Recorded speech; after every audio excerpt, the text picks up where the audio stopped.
Hello everyone, once again welcome my YouTube channel.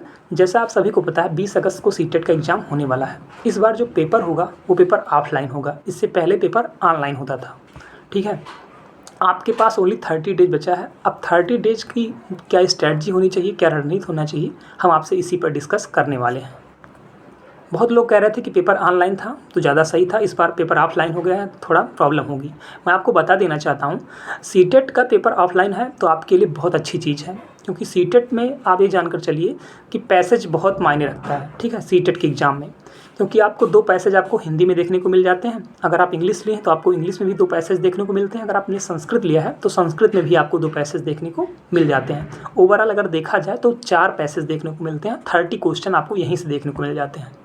जब आप paper online देते हैं तो ऑनलाइन पेपर करने में काफ़ी प्रॉब्लम होती है। ठीक है, आप पहले पैसेज को पढ़ेंगे, फिर क्वेश्चन पे जाएंगे, क्वेश्चन को देखेंगे, पैसेज को जाएंगे, बहुत प्रॉब्लम होती थी। ऑफलाइन में क्या होता है, हमने क्वेश्चन को देखा और पैसेज पे टिक कर दिया। ठीक है, बहुत जल्दी हो जाता है हमारा, और क्वेश्चन जो सही होने की जो प्रोबेबिलिटी होती है काफ़ी ज़्यादा होती है। तो पेपर ऑफलाइन है, बहुत अच्छी चीज़ है आपके लिए, बहुत अच्छा चीज़ है। जो अभी तक सीटेट इनका नहीं हुआ है, ये मानकर चलिए आप ही के लिए पेपर ऑफलाइन हो रहा है, ये चीज़ आप मानकर चलिएगा। सबसे पहले हम आपसे बात करेंगे हिंदी। ठीक है, हिंदी और संस्कृत को कैसे सॉल्व करना है आपको। ठीक है, मैं आपको बता दूं, हिंदी के लिए आपको किसी का वीडियो देखने की ज़रूरत नहीं है, बहुत सारे चैनल हैं। ठीक है, फर्जी चल रहे हैं, कोई मतलब नहीं है। आपको हिंदी और संस्कृत के लिए किसी का वीडियो नहीं देखना है। अगर आप इंग्लिश लिए हैं तो इंग्लिश के लिए भी आपको किसी भी टीचर से आपको हेल्प नहीं लेनी है। सिर्फ करना क्या आपको, अगर आप हेल्प लेंगे तो सच में कहते हैं आप इधर भ्रमित रहेंगे, कुछ नहीं हो पाएगा। आप 30 दिन की रणनीति आप एक बार हमारी आप बात मान लीजिए, आप उसी को फॉलो करिए, आप देखिएगा आपका बहुत अच्छे मार्क्स आएंगे। 100+ तो आपको कोई नहीं रोकेगा। हिंदी में आपको क्या करना है, सबसे पहले आप प्रीवियस पेपर लीजिए। प्रीवियस पेपर कौन सा लें ये भी आप पूछ सकते हैं। आपके रूम में जो भी प्रीवियस पेपर है, 19 का है, 18 का है, 17 का है, 17 का नहीं बहुत पुराना हो जाएगा, 19, 20, 21 का अगर पेपर है रिसेंट का, तो आप अगर नहीं है तो आप मार्केट से मंगा लीजिए। सिर्फ उसमें आपको 20 प्रीवियस पेपर को सॉल्व करना है, 21 भी नहीं करना है, सिर्फ 20।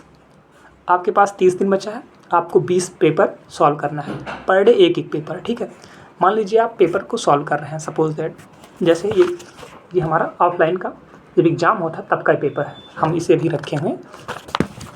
ठीक है, आपको करना क्या है, आप जब प्रीवियस पेपर उठाएंगे सबसे पहले आप CDP पे गए। ठीक है, CDP मान लीजिए आप 30 क्वेश्चन किए। अब उस 30 क्वेश्चन में आपको मानकर चलिए 15 से 17 क्वेश्चन करेक्ट आ रहा है। ठीक है, 30 में से 15 क्वेश्चन आपको 100% आ रहा है। आप देखेंगे कि 15 क्वेश्चन आपको आ गया, अब 30 आप करेंगे तो कम से कम 5-7 क्वेश्चन आप तुक्का सही जाएगा आपका, मतलब 20 से 22 क्वेश्चन आप बना देंगे। बाकी 7 से 8 क्वेश्चन आपका गलत हो जाएगा, ठीक, जो आपको नहीं आता होगा, ये चीज़ हो गया। तो आप ये देखिएगा कि जो 15 क्वेश्चन आपको आ रहा है, ठीक है, उसको आप टिक कर लीजिए, वो तो आपका ही है। बाकी जो 7-8 क्वेश्चन आपने सही किया है लेकिन आप कन्फ्यूजन में थे, उसको भी थोड़ा सा हाईलाइट कर लेना है, उस क्वेश्चन को आपको रिवाइज करना है। और जो क्वेश्चन गलत हुए हैं उनको तो बार बार मल्टीपल टाइम आपको रिवाइज करना है, क्योंकि जो आपके 7-8 क्वेश्चन सही हुए हैं, जो कन्फ्यूजन वाले क्वेश्चन थे, 50% आ रहा, 50% नहीं आ रहा है, ठीक है, लेकिन तभी सही हो गया, उसको क्वेश्चन अगर दोबारा सेट में मिलेगा, दूसरे सेट में मिलेगा, तो कोई ज़रूरी नहीं कि वो क्वेश्चन आपका दोबारा सही हो जाए। ये चीज़ ध्यान दीजिएगा, ठीक है। बाकी पैसेज को कैसे सॉल्व करना है, पैसेज को सबसे पहले आपको क्या करना है, पहले क्वेश्चन को पढ़ना है। आपने क्वेश्चन को एक बार सरसरी निगाह से पढ़ लिया, उसके बाद तब आपको पैसेज पढ़ना है। क्वेश्चन को पढ़ते टाइम आप देखेंगे कुछ आपको हर एक क्वेश्चन में टैग वर्ड मिलेंगे, उन टैग वर्ड को आपको अंडरलाइन कर लेना है, और उस पैसेज को पढ़ते टाइम अपना दिमाग खोलना है बिल्कुल, और देखना है कि कहीं टैग वर्ड मिल रहा है कि नहीं मिल रहा है। अब देखेंगे कहीं ना कहीं आपको मिल जाएगा, पहली चीज़। दूसरी चीज़ मैं आपको बता देना चाहता हूँ, पैसेज का जो 2 से 3 क्वेश्चन होते हैं शुरुआत के, वो आपके 2 से 3 लाइन में ही आपके आंसर रखे होते हैं।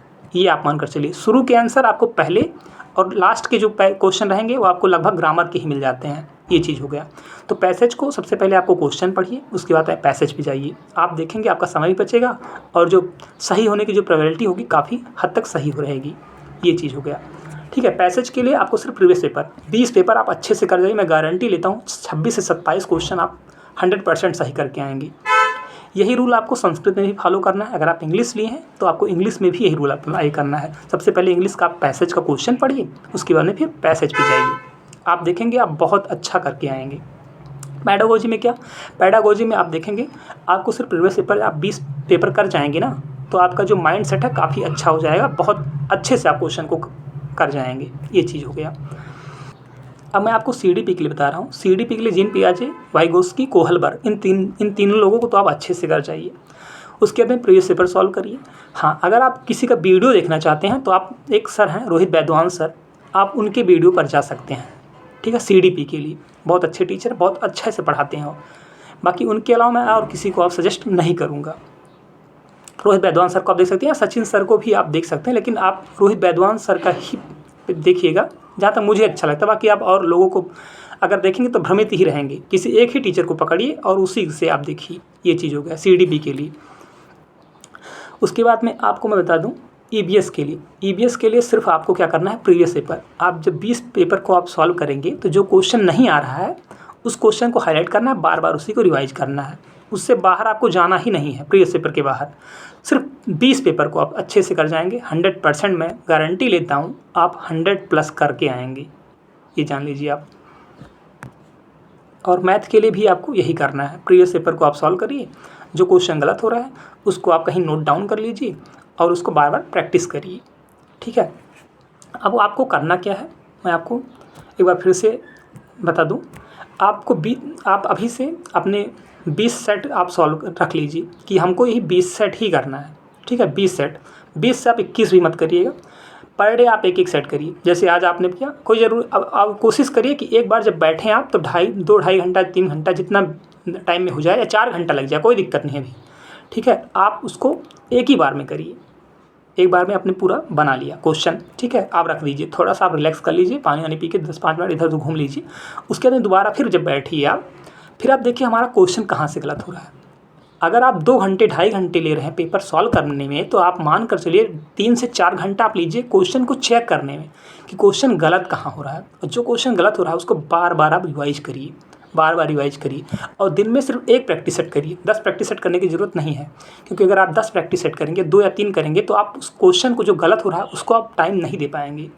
और ज़रूरी ये नहीं है कि आप प्रैक्टिस सेट कर रहे हैं तो आप हो जाएगा अच्छा, ऐसा कुछ नहीं। आप प्रैक्टिस सेट 1 करिए, लेकिन उसको मल्टीपल टाइम रिवाइज करिए जो क्वेश्चन आपका गलत हो रहा है। ये होता है प्रैक्टिस करने का फ़ायदा। ठीक है, और इसी तरह से प्रैक्टिस किया जाता है। मैं इस बात की गारंटी लेता हूँ, 100% आप ज़रूर करके आएंगे। बाकी अगर आपका कोई कमेंट हो तो आप ज़रूर पूछ लीजिएगा। Thank you so much.